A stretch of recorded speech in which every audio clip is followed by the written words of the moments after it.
In this quick video, I'm going to show you how to change invoice template in Zoho. So first of all, log into Zoho Books and under it go to their home page, and now we need to click on this gear icon. Once we tap on it, then under customization we need to click on PDF templates, and then it will show you all of the invoice templates you have on your Zoho. If you want to edit your current template, then hover over that template and then click on edit. Then you'll be able to edit that template, but I want to add a new template for my invoice. So for that we need to tap on new from here, and then it will show you all of the templates available on Zoho Books. If you want to filter it to standard, then tap on standard from here. You can filter it to spreadsheet, premium, universal or retail.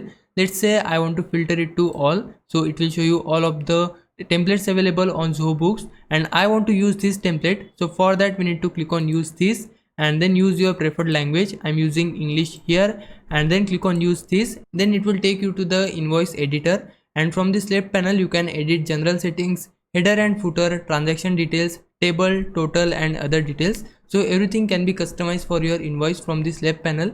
If you want to change the font, then go to general, under it expand font, and from here let's say I want to go with this font. I need to select it. Now to apply these changes we need to refresh our preview, and then the font will be updated on your invoice. You can change the color from here. You can choose your font color. Let's say I want to go with this green color, then I can select it, then tap on apply, and now I need to refresh my preview here, and you can see the color has been updated. Similarly, you can go to header and footer section. From here you can choose your color too, and then you can choose your transaction details, table, total and other details. If you want to include QR code on your invoice, then make sure to enable this show invoice QR code option. Then the QR code will be enabled, and you can add your signature here as well.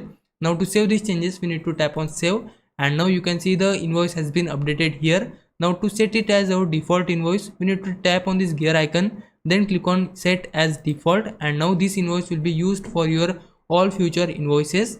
Now if I was a big help, can you like this video and subscribe my channel. For now, thanks for watching. Bye bye.